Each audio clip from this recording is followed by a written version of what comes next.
अस्सलाम वालेकुम, कैसे हो? होप सब लोग ठीक ठाक होंगे। सबको जुम्मतुल मुबारक हो और सबको ईद उल अज़हा का चाँद भी मुबारक हो। अल्लाह सबको खुशियाँ दे, आमीन सुमा आमीन। यार मैं सुबह नहीं उठी थी तो मैंने मम्मा ने सालन बना लिया था और मम्मा ने टिंडे को बनाए थे। मुझे कोई ख़ास पसंद नहीं है तो यहाँ मैं सफाई कर रही थी। बाइक के शोर को इग्नोर कीजिएगा, लाइट गई हुई है। हाँ जी, तो आजकल वैसे यही चल रहा है, लाइट आती है जाती है। आप मुझे बताइएगा कि आपके सिटी में आप कहाँ से बिलोंग करते हो और वहाँ के लाइट का शोर अभी आई है। ऑलमोस्ट इट्स 2:15 PM लाइट आई है और मैंने लाइट आई है थैंक्स टू अवर पेरेंट्स और जनरेटर, जिसकी वजह से इतना महसूस नहीं होता। लेकिन फिर भी यार रात को गैस चली जाती है तो बहुत मुश्किल हो जाता है काम सारा हैंडल करना। तो अभी मुझे मेल आई कि हमारी जो है केस स्टडी अपलोड की गई है जो कि हमें वेडनेसडे तक सबमिट करानी है। तो मैंने कहा क्यों नहीं, लेट्स सी कि आखिर केस स्टडी में हमें क्या दिया हुआ है, देखते हैं। और मैंने कहा इसी बहाने जो है मेरी थोड़ी सी पढ़ाई शढ़ाई हो जाएगी और इस केस स्टडी को मैं गो थ्रू करूँगी और देखूँगी कि इसमें एक्चुअली में कौन सी डिसीज़ है और इसके मुताबिक हमने जो है क्या डायग्नोज करना है।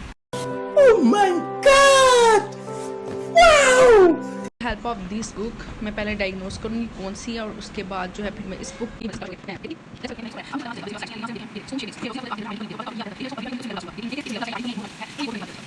देखें ना। तो यहाँ इन्होंने क्या जो CBC रिजल्ट यानी जो हमारे पास आयरन का इन्होंने कराया था उसमें 8.5 है, यानी ब्लड कम है इसके अंदर, यानी इसको आयरन की कमी है।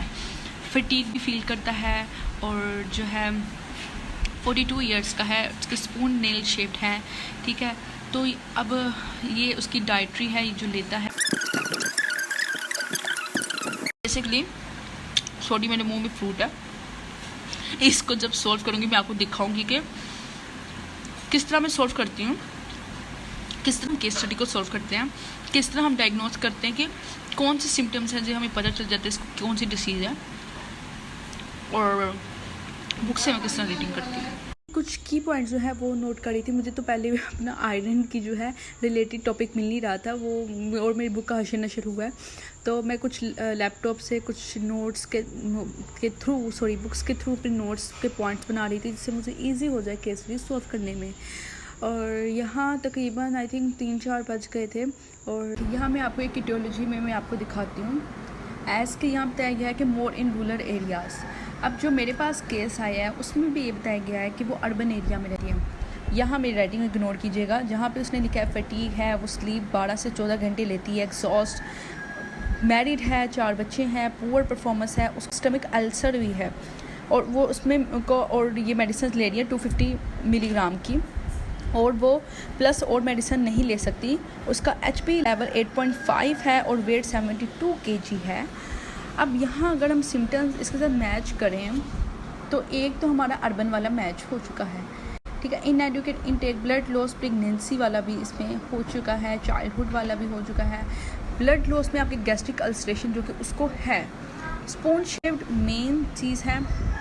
अगर यहाँ देखा जाए इनएडुकेट इनटेक और observation, low iron food, vegan, female, one menstruated, taking plant binding iron by, ठीक है। ये सब मैनिफेस्टेशन में देखें तो उसको जो है फटीग होती है, ठीक है। ये वाला इसमें इसका मैच है और यहाँ पे जो है आयरन डेफिशिएंसी एनीमिया की जो वैल्यूज़ दी गई हैं। इसके बाद यहाँ इसकी ट्रीटमेंट स्टार्ट हो जाती है। अच्छा, यहाँ अगर इसकी केस स्टडी में देखा जाए तो वो क्या लेती है, वो ब्रेकफास्ट में 1 कप टी ले रही है।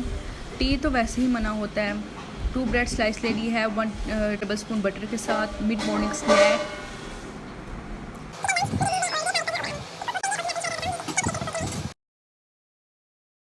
एब्सोल्युटली लुकिंग स्टनिंग, गॉर्जियस, मेरी प्यारी और प्यारा कुज्जू। 2000 years later. मैं फ़िलहाल आई थी किचन में और मेरा टिंडे गोश्त खाने का दिल नहीं कर रहा था और मैं सोच रही थी मैं क्या बनाऊँ, तो देखते हैं, लेट्स सी। ये 2 कैप्सिकम, आई थिंक 2 ही काफ़ी है, 2 कैप्सिकम ले लेते हैं। ऑलिव ऑयल्स भी पड़े हुए हैं और यहाँ सोया सॉस, चिली सॉस पड़ी है। तो मैंने सोचा स्पैगेटी, मुझे याद आया कि पड़ी हुई है तो मैंने स्पैगेटी और केचप घर में पड़ी है तो क्यों ना विदाउट चिकन जो चीज़ें घर में अवेलेबल है वो बना लो। घर में कोई वैसे है भी नहीं, मैं और मेरा छोटा भतीजा है, तो यही बनाते हैं। Let's get started. मुश्किल काम जो मुझे लगता है वो प्याज कटिंग करने लगता है। ऐसे जैसे आपके आंसू ऐसे टपक टपक के निकल रहे होते हैं, इसे पता नहीं क्या है। तो कभी भी अम्मा से मार डले तो प्याज काट लो भाई, पता नहीं चलेगा ये कुछ भी हो। तो यहाँ मैं शिमला मिर्च काट रही, क्योंकि चिकन ज़रूरी नहीं भाई आपके पास चिकन हो तो रेसिपी बनती। चिकन की बारे बहुत रेसिपी बनती है और मुझे बड़ा ही मज़ा आता है स्पैगेटी पे तजुर्बे करने का। जब भी मुझे कोई दिल करते ना, कुछ क्रेविंग्स होती है खाने की, तो मैं ना स्पैगेटी पे तजुर्बे करने लग जाती। इस दफ़ा भी मैंने ऐसे कोई तजुर्बा किया। मैं इससे पहले कॉर्नफ्लोर नहीं डालती, इस दफ़ा मैंने कॉर्नफ्लोर डाला। तो मैंने बड़े तजुर्बे किए हुए हैं। और फिर जो सी डिश मशहूर मेरी अच्छी हो जाए ना मैं वही ट्राई करती हूँ और गेस्ट को खिलाती हूँ। तो मैं बहुत तजुर्बे करती हूँ डिश में। आई थिंक इनोवेशन करनी चाहिए चीज़ों में। क्या पता आपकी पहली डिश ना अच्छी हो, जिसमें इनोवेशन लाई हो वो अच्छी हो, जिसमें क्रिएटिविटी दिखी हो तो अच्छी हो। तो यहाँ मैं उसके लिए मसाला कर रही थी। मैंने प्याज और जो है शिमला मिर्च बस लिए थे और जो स्पाइसेस हर्ब्स होते हैं वही मैंने ऐड किए हुए थे। और यहाँ मैं अभी क्या मैं ऐड कर रही थी, मुझे ना इसका नाम बिल्कुल भूल गया। तो मैंने शिमला मिर्च वगैरह भी इसके अंदर ऐड कर दी थी। और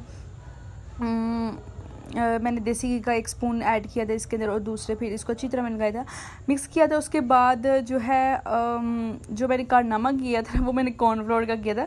उससे ज़्यादा कुछ नहीं हुआ, बस ये हुआ था कि आपका जो होता है कॉर्नफ्लोर से सारी बात आपकी कंसिस्टेंसी वो कर देता है गाढ़ी, तो वो हो गई। तो लेकिन खैर मैंने इसको सॉल्व कर लिया था मसले को। प्लीज़ भाई की शोर को इग्नोर कीजिएगा। घर में टिंडे वगैरह बनी हो ना, तो फिर मैं ऐसी बूंगी चवनियाँ मारती हूँ। तो मम्मा कहती जो मर्ज़ी करो। तो यहाँ मैंने एक और चीज़ की थी कि मैंने ना पहले कभी मैंने कोले का फ्लेवर नहीं दिया, मैंने इस दफ़ा कोले का फ्लेवर भी दिया। तो मैं ऐसे करती रहती हूँ यार, हर दफ़ा एक टेस्ट खा के ना मैं अक जाती हूँ। तो फिर मैं ना अंदर क्रिएटिविटी या आप कह लो डिश को बर्बाद करने के लिए ना मैं ऐसी चीज़ें ऐड करती रहती हूँ। लेकिन कभी कभार तुक्के अच्छे भी हो जाते हैं मेरे। और आप लोग सब सुनाओ कैसे आप लोग किस तरह बनाते हैं डिश, मुझे भी बताएं ताकि मैं भी वैसे बनाऊँ। क्योंकि मैं चाहे ना सिर्फ स्पैगेटी कोई भी डिश हो ना, मैं उसमें तजुर्बे करती रहती हूँ। आई थिंक और सबसे ज़्यादा तो मेरी रोटियों में तजुर्बे होते हैं कि नक्शे बने होते हैं। मेरी मम्मा कहते हैं खुदा का वास्ता तुम ना किया करो, लेकिन बाबा कहते हैं बनाया करो चाहे जैसी मर्जी हो। यहाँ मैंने इसे कोले का दम दे दिया था और बंद कर दिया था और इसके विनीगर डाला था। इससे क्या होता है कि जल्दी ज़्यादा इसका ना धुआं आ जाता है। और यहाँ जो था वो दूसरी पतीली में मैंने वो स्पैगेटी रखी थी करने के लिए, तो वो मैंने कर दी। लेकिन इसका टेस्ट इतना कोई मज़े का बना था ना, आई रिकमेंडेड यू कि आप भी ट्राई करें। टेस्ट अच्छा हो या ना हो लेकिन ट्राई ज़रूर कीजिएगा। मेरा तो अच्छा बना था। Thank you for watching. अल्लाह हाफ़िज़। होप सो आपको पसंद आएगा। मिलते हैं नेक्स्ट व्लॉग में। Bye bye.